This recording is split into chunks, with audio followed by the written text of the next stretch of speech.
Wow, I'm endlessly inspired by the courage we're witnessing in the room today. And speaking of courage, I'm honored to be here today at the 2022 Geneva Summit for Human Rights and Democracy to present the International Women's Rights Award. This year, the 25 human rights groups that co-sponsor the Geneva Summit have chosen to recognize the extraordinary accomplishments of Zarifa Ghafari. In 2018, after successfully creating a women-focused radio station, Ms. Ghafari, at age 26, was appointed mayor of Meydan Shahr, becoming one of the only female mayors in Afghan history and the youngest. All of this, however, in a province where support for the Taliban is widespread. When the new mayor showed up to start work, she was mobbed by angry men, armed with stones and sticks. She was forced to flee, whisked away by Afghan security forces. Yet despite death threats, Ms. Ghafari came back, defying her fundamentalist critics and their narrative that a woman is unfit to lead.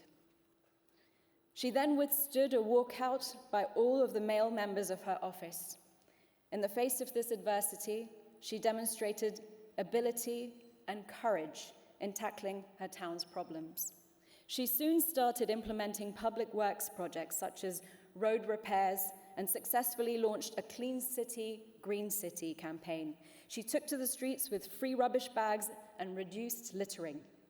In a March 2021 interview, Ms. Ghafari said, "When I started my job, people would not accept a woman as a leader.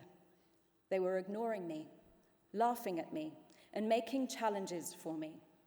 After 2 years of work, what I'm proud of is that the people of my city and those who watch me daily are believing in women's power, women's ability as leaders and to serve in high office." Ms. Ghafari faced death threats from the Taliban and ISIL and survived 3 assassination attempts.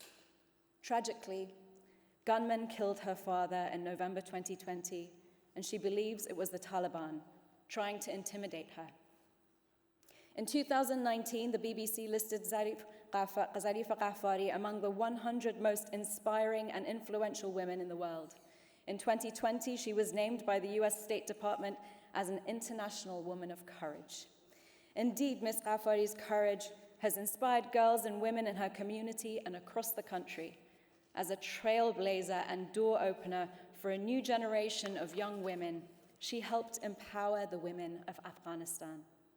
She stands for the principle that women belong in the public square in Afghanistan and in every other country around the world. When the Taliban took over the country in August, Zarifa was forced to flee with her husband, mother, and 5 sisters. Via Islamabad and Istanbul, she reached Germany, where she received asylum, and from where she now fights for human rights in Afghanistan and around the world. On behalf of the Geneva Summit for Human Rights and Democracy, I am proud to present the 2022 Women's Rights Award to Zarifa Ghafari. Ms. Ghafari, please come forward to receive the award.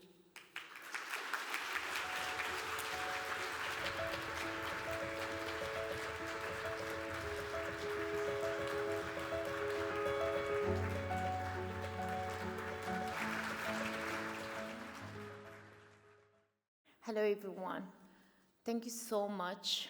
Thanks for this prestigious award. But I accept it, and I am accepting it on behalf of the unspoken women of my country.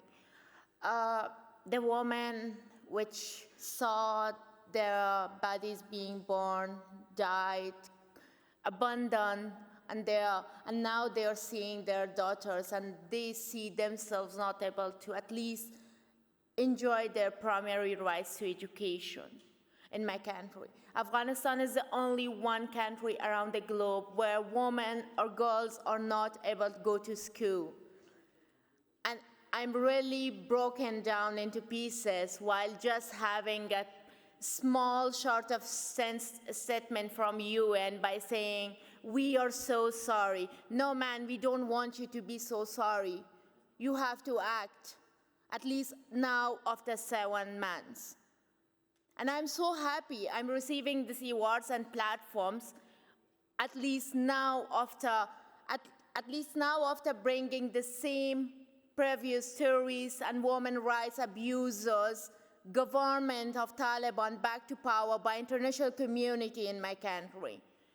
But thank you for those who recognize our efforts. Thanks for all those who believes on us. And finally, after receiving an award previously, every time, at least especially when my dad was alive, I was so happy by going home, because the moment I was receiving the award, my dad was calling me and telling me he's so proud of me and he's waiting home for me. If nothing else, maybe my choice and my favorite dinner is ready, so we can eat it all together.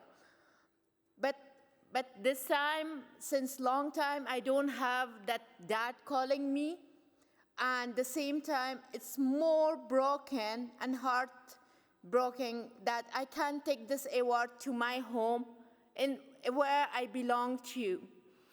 I request everyone to please put all your efforts and raise your voices and hands in support to stop extremism, stop war, stop horrifying activities around the globe, and stop all those terrorist activities which are somehow being funded by those countries which are named by human rights defenders countries.